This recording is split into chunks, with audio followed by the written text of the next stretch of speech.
Olá, ancestrais, tudo bom com vocês? Sejam bem-vindos a mais um vídeo da série Deuses Gregos Primordiais. Hoje eu vou falar para vocês sobre o deus Phanes, ok? Bom, lembrando, se você gostar desse vídeo, deixe o seu like e inscreva-se no canal caso você não seja inscrito. E se você veio aprender aqui sobre esse deus, então você está no vídeo certo. Bom, então acompanha comigo. Phanes era o deus primordial, protogenoi, da criação na cosmogonia órfica. Ele foi o gerador da vida e a força motriz por trás da reprodução no cosmo primitivo. Phanes nasceu do ovo mundo, que era uma mistura primordial de elementos divididos em suas partes constituintes por Cronos, o tempo, e Ananke, a inevitabilidade. Phanes ele foi o primeiro rei do universo que entregou o cetro real para sua filha Nyx, a noite, e que por sua vez o entregou a seu filho Uranus, o céu, e foi então apreendido pelo titã Cronos, e depois por Zeus, o governante supremo do cosmos. Alguns dizem que Zeus devorou Phanes para absorver o seu poder e redistribuí-lo entre uma nova geração de deuses, os olimpianos, que ele geraria. Os órficos, eles equiparavam Phanes ao Eros mais velho, que eu já comentei aqui num vídeo sobre esse Eros mais velho, que era o desejo da teogonia de Hesíodo. Phanes também ele incorporou os aspectos de outros seres primordiais, descritos por vários escritores antigos, como por exemplo Thesis, Physis e Ophion. Phanes também ele ecoa as figuras de Metis, ou seja, a Tese, a criação, a deusa devorada por Zeus, e Tétis, a enfermeira, a ajudadora de todos. Phanes ele foi descrito como uma bela divindade hermafrodita, de asas douradas envoltas nas espirais de uma serpente. O seu nome significa trazer à luz ou fazer aparecer, dos verbos gregos phanao ou phaino. Bom, vou falar para vocês sobre a família de Phanes. Os pais, que seria aí, ele seria autogerado, ele foi chocado dentro do ovo mundo por Cronos e Ananke, ok? Uma outra versão seria aí Poros e Pénia. E a outra opção seria por Hidros e Gaia. E por último aí, os seus filhos, ou a sua filha é Nyx, segundo aí a Argonáutica Órfica. Bom, eu vou falar para vocês sobre um pouquinho da enciclopédia grega em relação a Phanes, ou Phanes. Ele é uma divindade mística no sistema órfico. Também é chamado de Eros ou Ericapeus, Metis e Protógonos. Diz que ele surgiu do ovo místico mundano e foi o pai de todos os deuses e o criador dos homens. Tá? Bom, vou pôr agora aqui na tela para vocês verem então o nome de Phanes aí em grego, que os gregos pronunciam como Phanes, tá? Em latim é Phanes também, ou Phanes. E a tradução desse termo, desse nome dele, Phanes, seria então aí trazer à luz ou conduzir para a luz, tá? Esse é o significado do nome Phanes. Protógonos em latim, que significa aí o primeiro, o primogênito.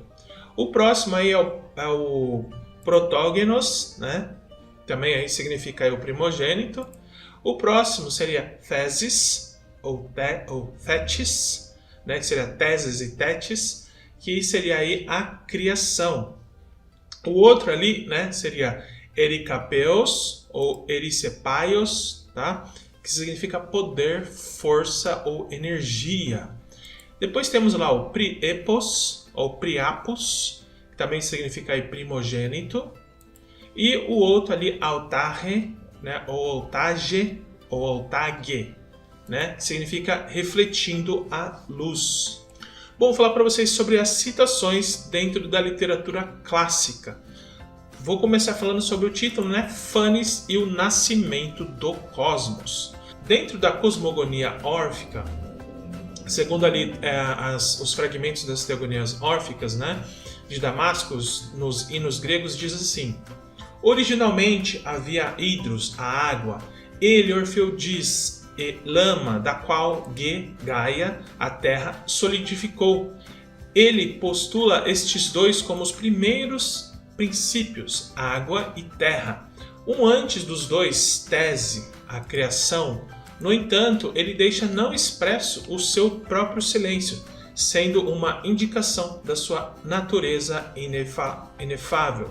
O terceiro princípio, Cronos, o tempo, depois dos dois foi engendrado por estes, Gaia, Hidros, água, isso é, ele era uma serpente, um dracon, com cabeças extras crescendo sobre ela de um touro e de um leão, e o semblante de um deus no meio. Tinha asas sobre os seus ombros, e o seu nome era Cronos. E também Hércules, unindo a ele estava Ananke, a inevitabilidade, a compulsão, sendo da mesma natureza, ou Adrastea, que era incorpórea, e os seus braços estendidos por todo o universo e tocando as suas extremidades. Acho que isso representa o terceiro princípio, ocupando o lugar da essência. Apenas ele, Orfeu, o tornou bissexual como Fanes, um hermafrodita, para simbolizar o universo da causa erativa. E suponho que a teologia das rapsódias órficas descartou os dois primeiros princípios, junto com o anterior aos dois, que não foi dito. Ou seja, os órficos descartaram os conceitos de tese, Cronos e Ananke, e começaram de este terceiro princípio, o Fanes, depois dos dois, porque este foi o primeiro que foi exprimível e aceitável para os ouvintes humanos. Entre estes, diz Cronos, o tempo gerou um ovo. Essa tradição também gerada ali por Cronos, e é nascido entre estes, porque é a partir deles que a terceira tríade inteligível é produzida. O protógonos, Fanes, o primogênito. O que é essa tríade então?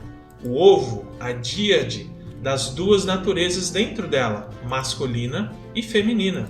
Uranus e Gaia, e a pluralidade das várias sementes entre elas. E em terceiro lugar, um deus incorpóreo, Fanes, com asas douradas em seus ombros, cabeça de touro crescendo em seus flancos, e em sua cabeça uma serpente monstruosa, apresentando a aparência de todos os tipos de formas de animais. E o terceiro deus da terceira tríade, esta teologia também celebra como protógonos, o primogênito, Fanes, e o chama Zeus a ordem de todos e do mundo inteiro. Por isso ele também é chamado de Pan, todos. Tanto esta segunda genealogia fornece sobre os princípios inteligíveis. Segundo o hino agora de Órfico a Fanes. O hino Órfico 6 a Protógonos diz assim: para Protógonos, ou seja, Fanes, fumigação de mira, ó poderoso Protógonos, primogênito. Ouça minha oração dupla, nascida do ovo e vagando pelo ar, rugidor de touro, gloriando-se em tuas asas douradas, de quem a raça de deuses e fontes imortais. Ericapaios, poder cerebrado, flor inefável, oculta, toda brilhante.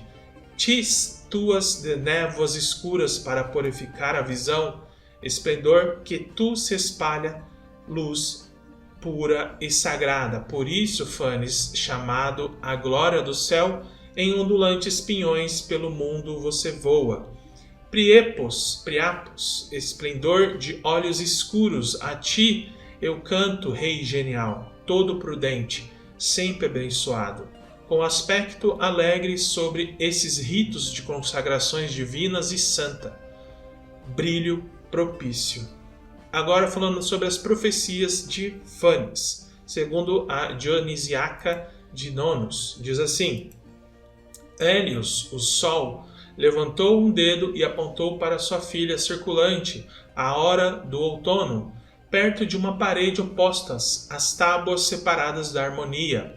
Nestes estão registrados em um grupo todos os oráculos que a mão profética de Fanes primogênito gravado como ordenado para o mundo, e desenhou com o seu lápis a casa própria para cada uma das casas astronômicas ou os signos dos zodíacos. E Hyperion Helios, dispersador de fogo, acrescentou estas palavras: na terceira tábua você saibam de onde vocês virão os frutos do vinho. Onde estão o leão e a virgem? No quarto. E que é o príncipe das uvas. E aí que Ganímedes tira o delicioso néctar e ergue o copo na mão no quadro. Quando o deus falou, a donzela amante do vinho virou os olhos e correu para o local, ao lado da parede oracular. Ela viu a primeira tábua, antiga como o passado infinito, contendo todas as coisas em uma. Sobre ela estava tudo o que o Senhor Supremo Ófion havia feito, tudo o que o antigo Cronos realizou, quando ele cortou o arado masculino de seu pai e semeou as profundezas cheias de sementes nas costas não semeadas do mar, que gera filhas, Talassa. Como ele abriu a garganta aberta para receber um filho de pedra, quando fez uma refeição do corpo falsificado de um pretenso Zeus. Como a pedra serviu de parteira para a ninhada de crianças aprisionadas e disparou o fardo da garganta da parturiente, a última pedra foi engolida e a primeira expelida por Cronos. Foi mostrado como o pinheiro estava em trabalho de parto da raça humana. Como a árvore de repente rompeu seu nascimento na árvore e expeliu um filho não gerado, autocompletado, como Zeus, na nuvem de chuva elevou-se as águas em mares montanhosos no alto e inundou todas as cidades como os quatro ventos. Notos e Boreas, Euros e Libos, Zéfiros, por sua vez, açoitaram a casinha errante de Deucalião, erguendo-a o náufrago em ondas no ar e o deixou sem porto perto da lua. E esta foi a profecia que ela leu nas tábuas. Relata várias profecias desde as andanças de Io até a história de Atalanta. A estação passou inquieta sobre tudo isso em uma tabuleta, até que ela chegou ao lugar onde Hélios de Fogo havia indicado os sinais da profecias para a donzela varrida pelo vento. Lá foi desenhado o leão resplandecente, lá a virgem estelada foi retratada em forma de mímica, segurando um cacho de uvas, a flor do fruto do verão. Lá a filha de Cronos ficou de pé, e isso é o que ela leu. Mas quando a donzela da colheita, a Hora, viu todas essas profecias, ela procurou o lugar onde, bem perto, na parede vizinha, estava gravada a figura de Ganímedes, derramando o suco do néctar em um copo de ouro.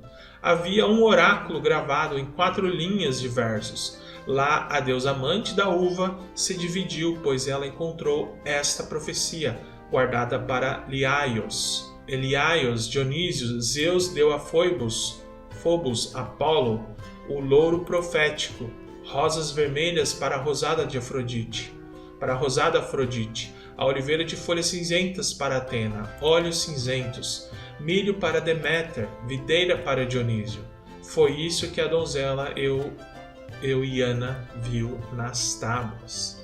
Agora falando para vocês sobre Hermes disfarçado de Fanes, segundo a Idiosiníaca de Nonos. Diz assim: ela teria destruído o filho de Zeus, Dionísio ainda bebê, aos cuidados de Ino. Mas Hermes o pegou e o carregou para o cume arborizado, onde morava Cibele. Movendo-se rápido, correu rápido, calçou os pés rápidos do alto céu, mas ele estava diante dela e assumiu a forma eterna do primogênito Fanes. Em respeito ao mais antigo dos deuses, deu-lhe lugar e se curvou diante do brilho do rosto enganador. sem saber a forma emprestada para uma fraude. Então Hermes atravessou a região montanhosa com passos mais rápidos do que o dela, carregando a criança com chifres dobrada em seus braços, e deu-a a Rheia, em sua própria forma novamente, deixando Bacos, Dionísio, para crescer uma segunda vez na criação da mãe. Bom, pessoal, me diga aqui nos comentários, né, o que você achou sobre esse deus Fênix. Né? E lembrando, se você não for inscrito, já se inscreve aí no canal, né? E compartilha este vídeo para os seus amigos. Muito obrigado por assistir até aqui e nos vemos no próximo vídeo. Até lá!